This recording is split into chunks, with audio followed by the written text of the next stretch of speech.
नमस्कार दोस्तों, स्वागत है आपका आज के मुख्य समाचार में। लेकिन खबर में आगे बढ़ने से पहले अगर आप भी प्रधानमंत्री मोदी के साथ हैं और अगर आपको भी ऐसा लगता है कि मोदी है तो मुमकिन है, तो आप अभी इस वीडियो को लाइक कीजिए और इस लाल बटन को दबाकर चैनल को फ्री में सब्सक्राइब करके घंटी बजाइए।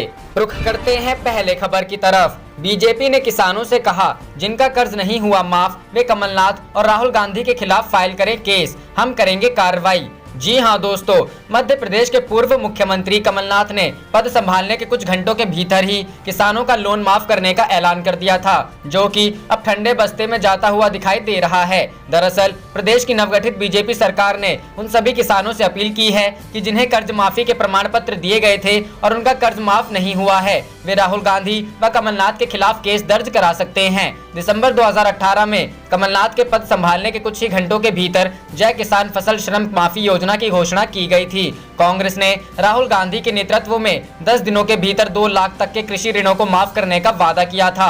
इस संबंध में राज्य के कृषि मंत्री कमल पटेल ने कहा कि यह स्पष्ट नहीं है कि बकाया ऋणों को माफ किया गया है या नहीं। एनडीटीवी की रिपोर्ट के अनुसार कृषि मंत्री कमल पटेल ने कहा है कि मुख्यमंत्री के रूप में शपथ लेने के 2 घंटे के भीतर ही कमलनाथ ने राहुल गांधी द्वारा किए गए चुनावी वादे के अनुरूप 48 लाख किसानों के 54,000 करोड़ रुपए के कृषि ऋण को माफ करने के लिए फाइल पर हस्ताक्षर किए थे, लेकिन पात्र किसानों को केवल सर्टिफिकेट वितरित किए गए। यह अभी भी स्पष्ट नहीं है कि बकाया ऋणों को माफ किया गया है या नहीं। उन्होंने कहा है कि मैं उन सभी किसानों से अपील करता हूं जिन्हें कर्ज माफी के प्रमाण पत्र मिले हैं लेकिन उनके कर्ज माफ नहीं किए गए हैं। ऐसे किसान कमलनाथ, राहुल गांधी और पिछली कांग्रेस सरकार के खिलाफ धोखाधड़ी और आपराधिक साजिश रचने के मामले में केस दर्ज करवाएं, हम उन मामलों पर तुरंत कार्रवाई करेंगे। उन्होंने यह भी दावा किया कि पिछली सरकार द्वारा खाद्यान्न के परिवहन और भंडारण के अलावा किसानों से खाद्यान्नों की खरीद में भारी वित्तीय अनियमितता पाई है। इस मामले में जांच के आदेश दिए गए हैं।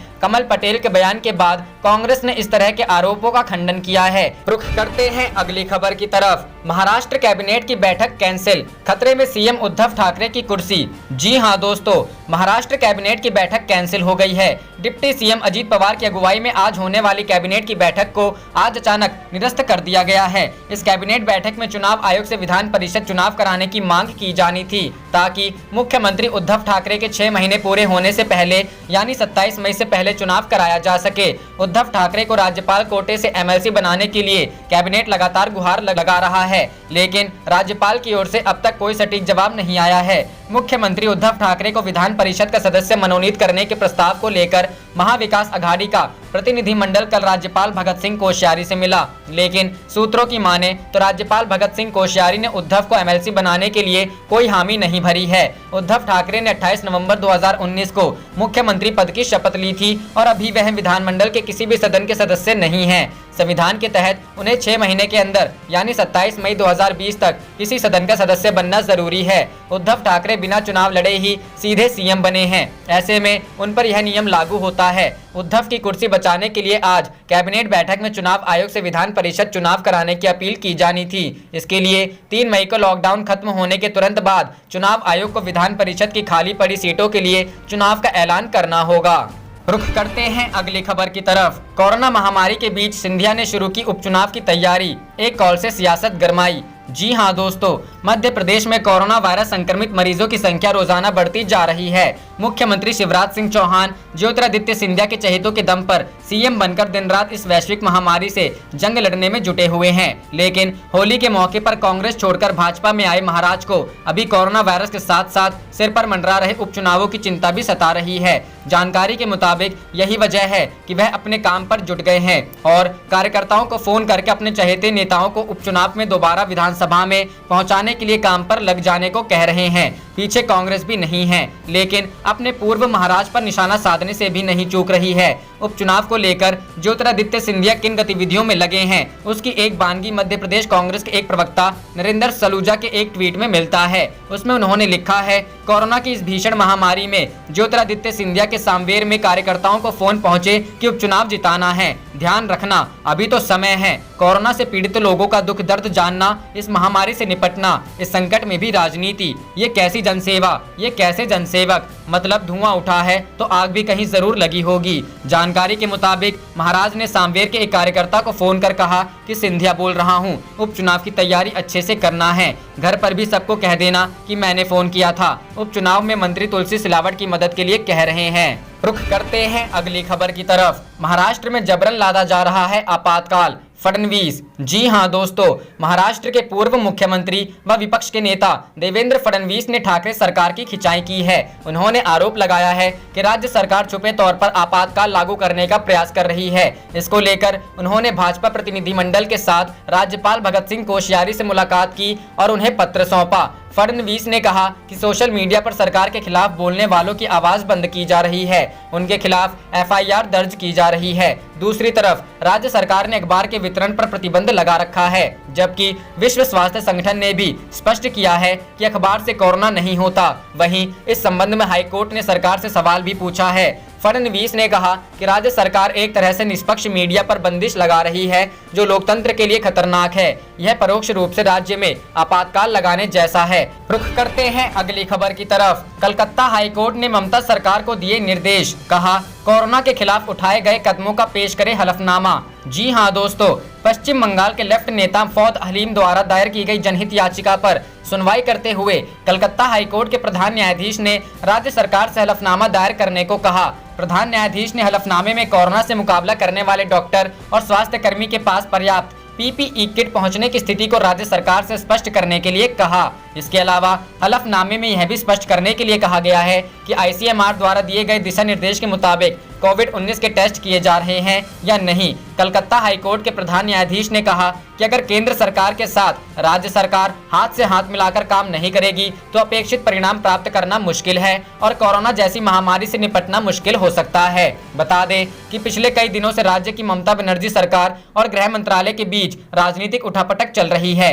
रुख करते हैं अगली खबर की तरफ। लॉकडाउन के बाद क्या 4 मई से ट्रेनें चलेंगी? बुधवार की बैठक में हो सकता है फैसला। जी हां दोस्तों, रेल मंत्रालय और भारत सरकार के वरिष्ठ अधिकारियों की बुधवार यानी 29 अप्रैल को महत्वपूर्ण बैठक होने जा रही है। इस बैठक में देश में रेलवे के ऑपरेशन ट्रेनें फिर से शुरू करने को लेकर चर्चा की संभावना है। सूत्रों के मुताबिक लॉकडाउन के बाद की स्थिति को देखते हुए यह मीटिंग काफी महत्वपूर्ण मानी जा रही है। इस बैठक में कोरोना के खौफ के बीच रेलवे के अलग अलग पहलुओं पर भी चर्चा होने की उम्मीद है। आपको बता दें कि भारतीय रेल ने 22 मार्च से ही अपनी सारी पैसेंजर ट्रेनें रद्द कर दी हैं।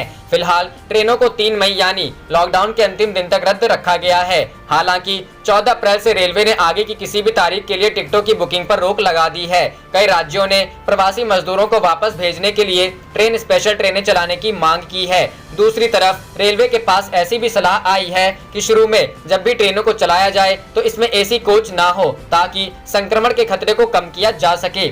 साथ ही जो भी ट्रेनें चलाई जाएं रेड जोन में ना हो। इसके अलावा ट्रेनों को एक स्टेशन से दूसरे स्टेशन के बीच चलाया जाए और दोनों ही जगहों पर मुसाफिरों की पूरी स्क्रीनिंग हो। इससे बीच के स्टेशन पर मॉनिटरिंग का मुश्किल काम नहीं करना होगा। रेलवे में इस बात की भी चर्चा है कि शुरू में सीमित संख्या में मुसाफिरों को सफर करने की अनुमति दी जाए। माना जा रहा है कि इन तमाम पहलुओं पर बुधवार की मीटिंग में चर्चा की जाएगी और इस तरह के ट्रेन ऑपरेशन में आने वाली परेशानियों की संभावना पर भी विचार किया जाएगा। हालांकि ट्रेनों को कब तक बंद रखा जाए इस पर अंतिम फैसला केंद्र सरकार को करना है। रुख करते हैं अगली खबर की तरफ। महाराष्ट्र, उद्धव ठाकरे के सीएम पद पर मंडरा रहा खतरा। राज्य कैबिनेट ने राज्यपाल को भेजा दूसरा लेटर। जी हां दोस्तों, महाराष्ट्र के मुख्यमंत्री उद्धव ठाकरे पर सीएम पद गंवाने का खतरा बढ़ता जा रहा है।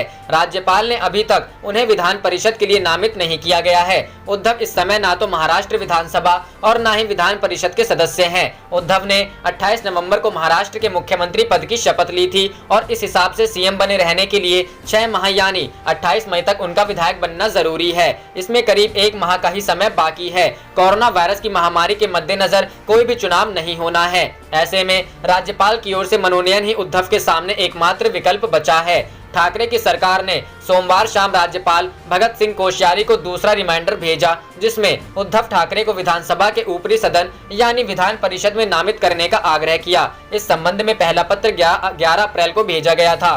शिवसेना ने राज्यपाल कोश्यारी की ओर से ठाकरे के मनोनयन में देरी के मामले में बीजेपी पर राजनीति करने का आरोप लगाया है। रुख करते हैं अगली खबर की तरफ। अगले 24 घंटे में फिर बदलेगा मौसम, इन राज्यों में बारिश के आसार। जी हां दोस्तों, देश भर के मौसम का मिजाज पिछले कुछ दिनों से बार बार बदल रहा है। दिल्ली एनसीआर समेत उत्तर भारत के कई इलाकों में पिछले 3 दिनों में झमाझम बारिश हुई है। इस बीच मौसम विभाग ने अनुमान जाहिर किया है कि वेस्टर्न डिस्टर्बेंस यानी पश्चिम विक्षोभ के चलते कई राज्यों में फिर बारिश हो सकती है। मौसम पूर्वानुमान एजेंसी स्काईमेट के अनुसार अभी आंधी बारिश का खतरा टला नहीं है। मौसम विशेषज्ञों के मुताबिक देश के कई राज्यों में अगले 24 घंटे यानी 28 और 29 अप्रैल को तेज आंधी के साथ बारिश होने की संभावना है। इसके साथ ही पूर्वोत्तर इलाके में भारी बारिश का अनुमान है। मौसम पूर्वानुमान एजेंसी स्काईमेट के मुताबिक हिमाचल प्रदेश और उत्तराखंड में हल्की से मध्यम बारिश हो सकती है, जबकि जम्मू कश्मीर, लद्दाख और उत्तरी पंजाब में कुछ जगहों पर हल्की बारिश की संभावना है।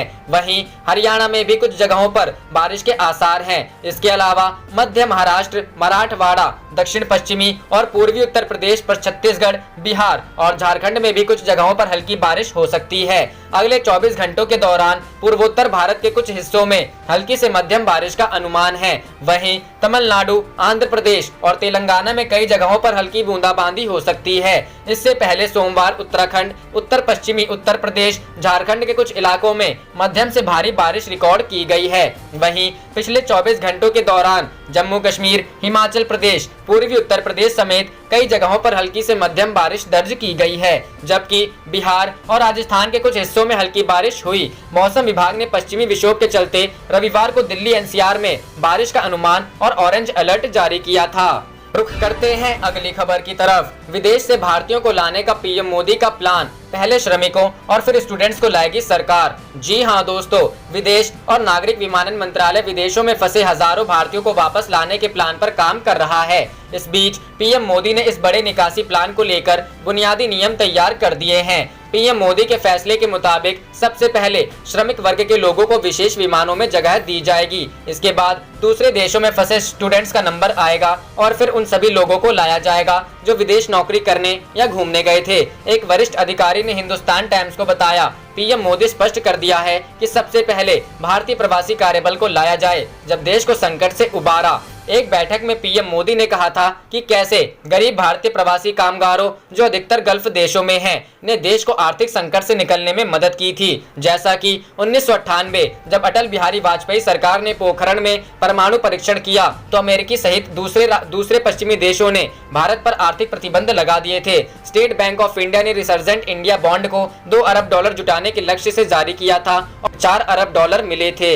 रुख करते हैं अगली खबर की तरफ। कोरोना वायरस, यूपी की पहली प्लाज्मा थेरेपी सफल। जी हां दोस्तों, यूपी के लखनऊ में केजीएमयू में कोरोना संक्रमित मरीजों को बेहतर व आधुनिक इलाज मुहैया कराया जा रहा है।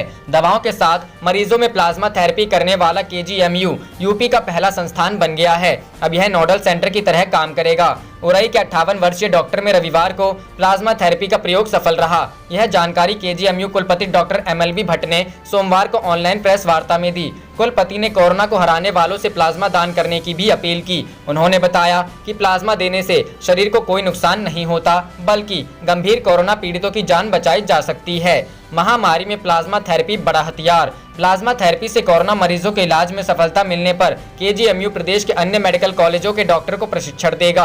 कुलपति ने बताया कि प्लाज्मा थेरेपी की शुरुआत 1918 में हुई थी। महामारी से लड़ने में प्लाज्मा थेरेपी बड़ा हथियार है। वायरस की चपेट में आने वाले व्यक्ति के शरीर में IgM और IgG तैयार हो जाती है। यह प्लाज्मा के जरिए दूसरे मरीज को राहत पहुंचाती है। ब्लड एंड ट्रांसफ्यूजन मेडिसिन विभाग में प्लाज्मा फ्रेसिस मशीन लगी है। इससे डोनर के शरीर से सिर्फ प्लाज्मा लिया जाता है। कोरोना पीड़ित 5% होते हैं। गंभीर कुलपति ने कहा कि कोरोना से सिर्फ 5% लोग गंभीर होते हैं। ऐसे में ठीक होने वाले लोग प्लाज्मा दान के लिए आगे आएं। इन 5% लोगों की जान बचाई जा सकती है। संक्रामक रोग यूनिट के प्रभारी डॉक्टर डी हिमांशु के मुताबिक कोरोना को हराने के 3 हफ्ते बाद विजेता प्लाज्मा दान कर सकते हैं। रुख करते हैं अगली खबर की तरफ। यूपी प्रधानमंत्री उज्ज्वला योजना के तहत 93% लोगों के घर पहुंचा सिलेंडर। जी हां दोस्तों, प्रधानमंत्री उज्ज्वला योजना के तहत लॉकडाउन के दौरान 3 माह तक मुफ्त सिलेंडर दिए जाने की योजना के तहत अप्रैल माह में प्रदेश के 83 लाख उपभोक्ताओं ने अभी तक सिलेंडर बुक कराया है। उत्तर प्रदेश में उज्ज्वला के 1.45 करोड़ उपभोक्ता हैं। IOCL के अधिकारी बताते हैं कि बुक कराने वालों में से 78 लाख उपभोक्ता सिलेंडर ले चुके हैं, यानी बुक कराने वाले 93% लोगों के घर सिलेंडर पहुंच चुका है। सरकार ने उज्ज्वला लाभार्थियों के खातों में 1048 करोड़ रुपए भेजे हैं। इस माह सिलेंडर नहीं लेने वाले लाभार्थियों को मई माह में सिलेंडर का पैसा नहीं मिलेगा। लखनऊ सरकार अप्रैल माह में दिए गरीबों के लिए 779 रुपए सिलेंडर खरीदने को। लखनऊ के 1.77 लाख महिला उपभोक्ताओं को अप्रैल महीने ट्रांसफर हुए हैं रुपए। आप देख रहे थे आपका अपना चैनल जय हिंद जय भारत।